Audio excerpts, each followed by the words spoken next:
Malawi Today.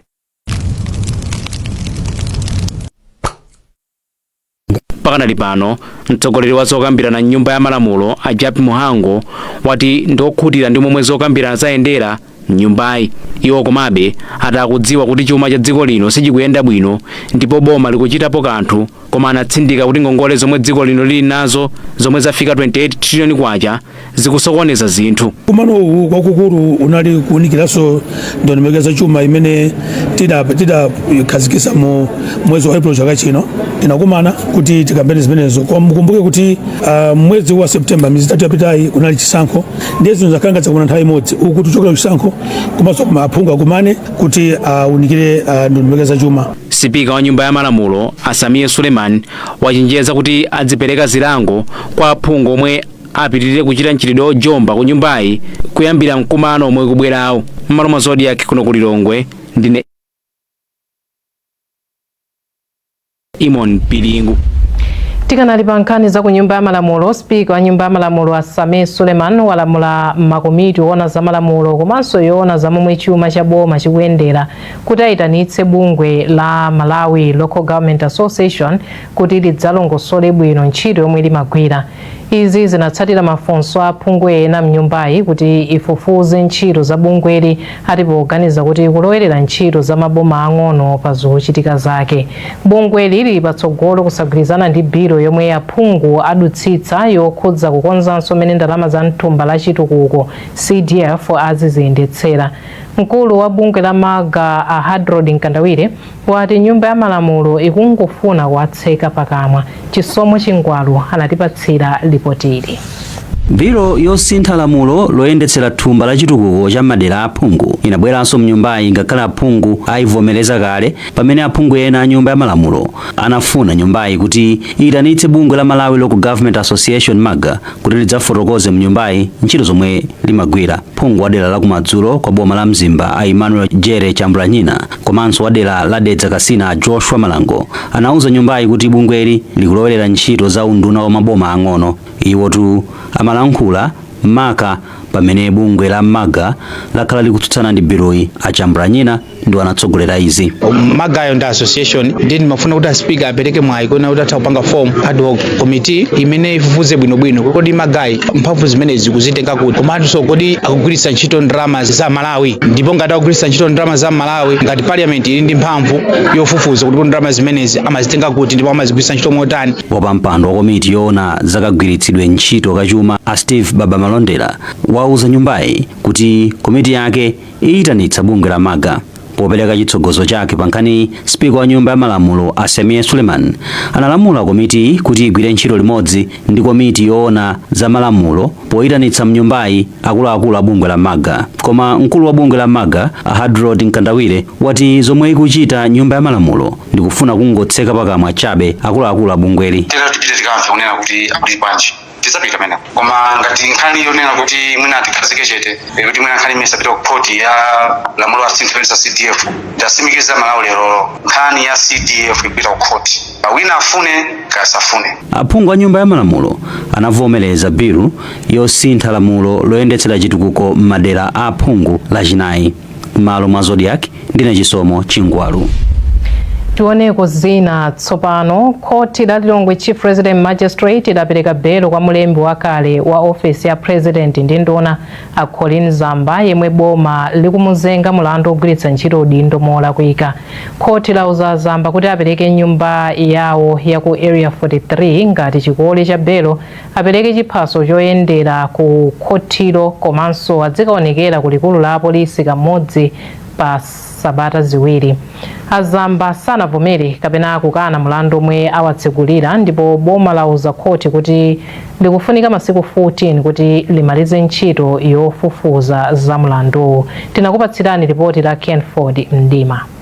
Mlembi wakale wa President ndi nduna a Colin Zamba waonekera m'bwalo la milandu la Chief Resident Magistrate ku Lilongwe kutsatira kumangidwa kwake lachitatu pa bwalo la ndege la Kamuzu. Azamba awatsekulira mlandu wogwiritsa ntchito udindo molakwika pamene aboma akuti analemba anthu ntchito pafupifupi 300 mosatsata malamulo mndondomeko ya boma ya 2022-2023. koma mbali ya boma inauza khoti kuti sinali yokonzeka kuti mlandu uyambe ponena kuti ikufunika masiku 14 kuti imalize kafukufuku wake. Izi zinachititsa kuti maloya Azamba apemphe bwalo la milandu kuti lipereke belo kwa oganiziridwayo zomwe aboma sanatsutse, koma anapempha kuti belo ikhale ndi mfundo zake. Sylvester Ayuba James ndi mmodzi mwa omwe akuyimira Azamba pa mlandu. Aboma amafuna kuti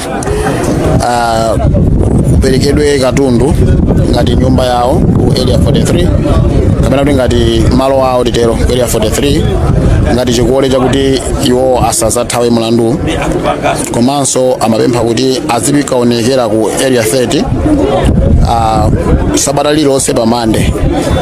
Nde ife tinatsutsa kuti mfundo zimenezi mukatengera mlandu mmene uli ndi mlandu waung'ono pa malamulo, mfundozo zikukula kwambiri. Padakali pano oweruza mlandu Austin Banda wati khoti likhazikitsa tsiku loti mlandu upitirire maloya mbali zonse akapereka kalata za umboni wawo. Apolisi amanga Azamba lachitatu pomwe amapita ku Geneva mdziko la Switzerland.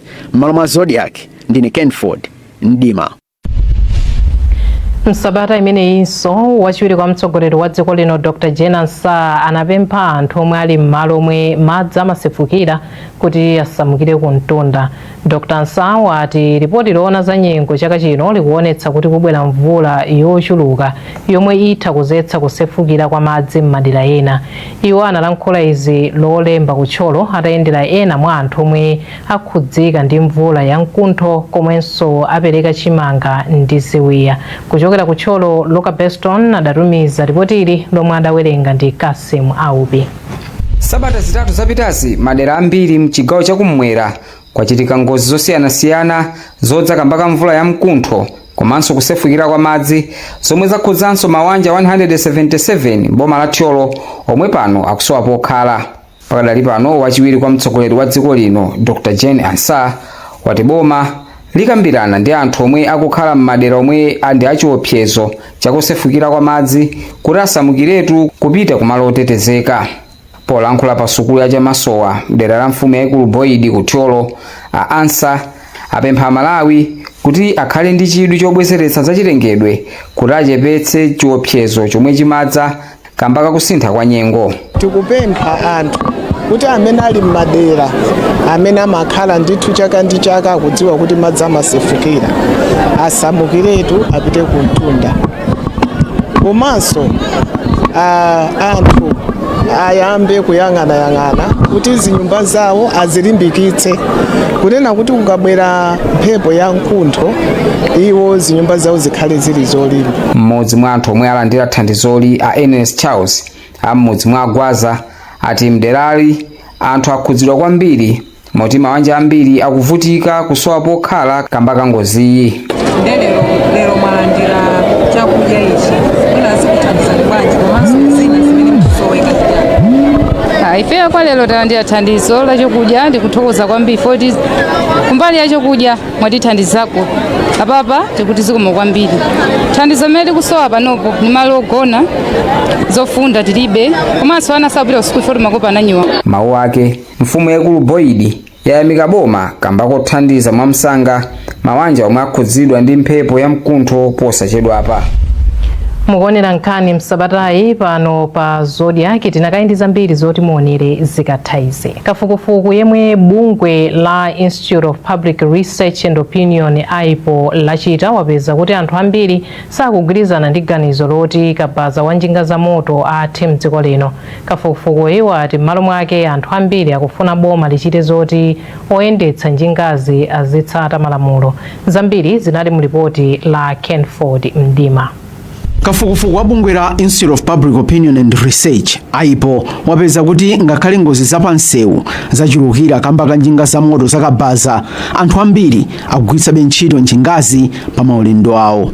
Kafukufukuyu wapeza kuti anthu 75 pa 100 aliwonse anagwiritsa ntchito njinga za moto zakabaza chaka chatha, komanso kuti anthu okhala m'mizinda ya dziko lino ndiwo amagwiritsa ntchito kwambiri kabaza kuposa okhalira kumudzi. Mkulu wa zakafukufuku ku AIPO Professor Boniface Dulani wati anthu ambiri atafunsidwa ngati nkoyenera kuti njinga zakabaza aziletse anati sakugwirizana ndi ganizoli. Chomwe Malawi yakufunitsitsa ndikuona kuti kabaza mpali nkhani imene yakabaza malamulo azigwirizana kugwiritsidwa ntchito chifukwa malamulo alipo ndi amalawi kuti ayi munthu oyendetsa ndi okwezedwa onse azivala chipewa kuopa kuti ngati ngozi itachitika mwina tingachepetse kuvulala kwakukulu kapena kumwalira kumene. Koma mtsogoleri wa bungwe la madokola za mafupa la Malawi Orthopedic Association Dr. Maureen Sabawo wati zipatala zikuvutika popeza chiwerengero cha anthu ovulala pa ngozi za njinga za moto zakabaza chikupitirira kukula. Tikatengera panopo ngozi za pansewu zofika 60% and out of kuchepera pa 60% amene yuyu ngozi 49 zikumakhala za anthu amene avulala pa njinga za moto, kusonyeza kuti chiwerengero cha ngozi zimene zikuchitika makamaka pa anzathu amene akukwera kabanza kapena njinga za moto zikuchulukira. Padakali pano bungwe lochita ma business akabaza la Malawi Coalition for Kabaza Stakeholders and Association a Moses Michael Mwalabu wati bungweli likugwira kale ntchito ndi apolisi yolimbikitsa ochita kabaza kutsatira malamulo apansewu. Malo mwa Zodiac ndine Kenford Ndima. Msabata imeneyinso boma lati likuyembekeza kuti mitengo ya simenti ndi kupezeka kwake zikhazikika mdziko lino potsatira kukhazikitsidwa kwa fakitale yopanga simenti kwa Ngonga ku Balaka yomwe eni yake ndi ya kampani ya Portland Cement Limited. Nduna zachuma Joseph Mwanamveka yanena izi ku Balaka pomwe imatsogolera ntchito yokhazikitsa fakitale komwenso inati fakitale ithandiza kuti nzika za dziko lino zipeze ntchito komanso malonda kupita patsogolo. Kasim Aubi adali nawo kumwambo ndipo adalemba ripotili. Nduna yona zachuma a Joseph Mwanamveka yati kamba kuti kampani yatsopano yomwe izipanga simenti ku Balaka izipanga simenti ochuluka matani 800,000 pachaka. Kupezeka kwa simenti mdziko lino kukhale kosavuta zomwe zichititse kuti mitengo ya simenti ikhale yokhazikika. Komabe ndunayi yati kampani ya Portland ionetsetse kuti ikutsatira ndondomeko zonse zomwe zimayenera kutsatidwa pa ntchito yopanga simenti mdziko lino, komanso yapempha anthu komanso mabungwe kuti aonetsetse kuti ngati pali kusamvana ndi kampani yopanga simenti azikambirana m'malo mongothamangira kuchita zionetsero kapena zinthu zina zosayenera. Timaitanisa kunja simenti, timaitanisa kunja kirinka, koma kubwera kwa Portland zamba kuti simenti iso pano ikhayambirimbiri Malawi. Komanso tu ngakhale kirinkayo imachokera kunja, imachokera kandi ku Zambia kandi ku Mozambique, kwambira pano pandi kuti simenti simatani simabwera. Kazembe wa dziko la China mdziko lino Lu Xiong wati ofesi yake ionetsetsa kuti ikulimbikitsa malonda mdziko la China kubwera kuzakhazikitsa ntchito zawo mdziko lino. A Simon Msefula omwe ndi wapampando wa bodi ya Portland Cement Malawi anati fakitale yatsopanoyi yabweretsa pa matani 1.1 million omwe kampani zipanga pachaka mdziko lino zomwe zithandize kuti simenti azipezeka mosavuta. Simenti ikakhala kuti tsopano ijeni kupezeka yokwanira ndithu paliponse, no shortage, zonena kuti speculative pricing sikhala koswera because simenti ili mbwembwe. Malawi akuti pachaka imagwiritsa ntchito simenti olemera matani 950,000. Malo mwa Zodiac kuno ku Blantyre ndine Kasim Aubi. Bunge la Malawi Network of People Living with HIV and AIDS Money Plus lapempha boma ndi mabungwe nakuti alimbikitse njira zopezera chuma mdziko lino komanso kuonjezera ndalama zothandizira maprogramu a HIV. Oyimira bungwe li ya Jane Jalakase wati pamene mabungwe ena opereka ndalama akuchotsa thandizo lawo m'mayiko ena, dziko la Malawi likuyenera kuonetsetsa kuti lili ndi zinthu zokwanira komanso mankhwala okhazikika mzipatala. Jalakase yankhula izi mboma la Salima pamwambo wokumbukira tsiku loona za matenda a AIDS. Fexon Pabuli anatipatsira ripotili. Polankhula pamwambowu a Jalakase ati tsiku lokumbukira nthenda ya AIDS pa dziko lonse lapansi ndilofunikira chifukwa dziko la Malawi likuyesetsa kuthetsa kachilombo ka HIV pofika chaka cha 2030 ndipo kuti Money Plus monga gulu la anthu omwe ali ndi kachilombo ka HIV likufuna kuthetsa kupitirira kufala kwa kachilomboka. A Jalakase ati pamene pali kupitirira kwa ntchito yodziwitsa anthu za nthendayi pakufunika kwambiri ndalama zonjezera komanso ndalama zokhazikika zothandizira kuti ntchitoyi iyende bwino. Ngati tikufuna kutsimikiza kuti pokwana 2030 HIV imene ithe komanso pasakhalenso ma infection ena atsopano, kukuyenera ndithu kuti kuthumba la HIV kukhale ndalama zoti zokwanira. Brigadier General Dr. Kingsley Magomero yemwe anali mlendo olemekezeka ati dziko la Malawi lapita patsogolo polimbana ndi kachilombo ka HIV ndi AIDS, koma atsindika kufunika kulimbikitsa ntchito zodziwitsa anthu ndi kupewa kuti akwaniritse cholinga cha ndondomekozi. Chiwerengero cha amene akupezeka ndi matenda chinatsika kwambiri, koma tikapanga masewera chikhoza kukweranso mofulumira ngakhale ntchito yotsitsayo yatenga zaka zambiri. Wachiwiri kwa pampando wa khonsolo ya boma la Salima Alison Mamadi ati khonsoloyi ikudziperekabe kulimbikitsa anthu kudziwa za kachilombo ka HIV komanso kufikira chitetezo kuphatikizapo asilikali omwenso ali pa chiopsezo chachikulu. Mwambowu unasonkhanitsa lingambalo osiyanasiyana monga akuluakulu kuchokera ku nduna za umoyo ndi ena omwe akulimbikitsa kuyezetsa kachilombo ka HIV, kupeza thandizo la mankhwala komanso kugwiritsa ntchito njira zodzitetezera pogonana. Malo mwa Zodiac kusalima, ndine Ferguson Pabuli. Pano tioneko za masewero. Msabata imeneyi akatswiri akale osewera mpira wa miyendo ndi anthu ena anasonkhana pa bwalo la zamasewero la Kamuzu kupereka ulemu kwa Esau Black Mamba Kanyenda. Akanyenda anamwalira msabatayi ku UK. Anthu omwe anasonkhana kumeneko anati Akanyenda adali katswiri komanso chitsanzo chabwino kwa achichepere. Kelly Chibwana analemba ripoti ili limene anawerenga ndi Kasem Aube. Mmodzi mwa omwe adasewera mpira ndi malemu Esau Kanyenda, Fisha Kondowe, anati adadziwana ndi Kanyenda mzaka za 1990 ndipo kuchoka pa nthawi akhala ali pa chimzake, ndipo anati Kanyenda amamulimbikitsa Kondowe kuti azilimbikira abe mpira.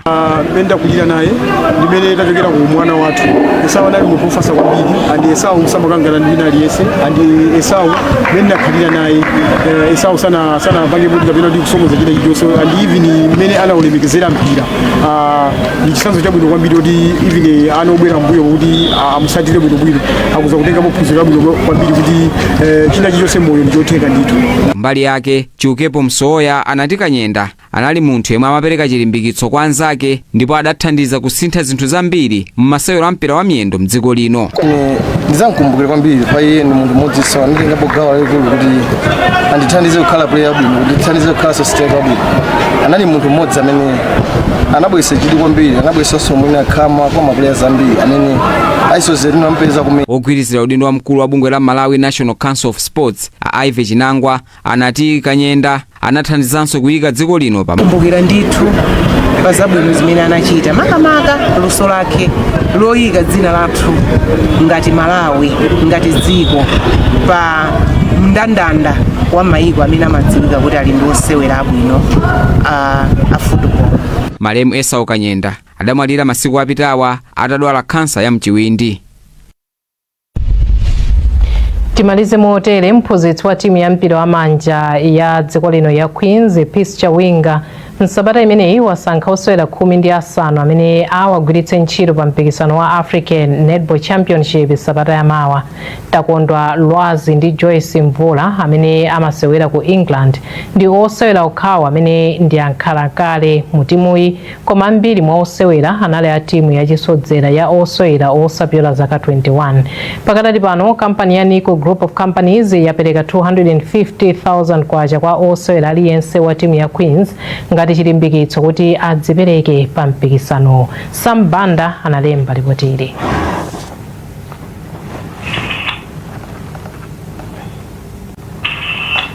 Ndi nkhani imeneyonso tafika pa mapeto pa nkhani sabatayi, koma tisanasiyane tionenso mitu yake.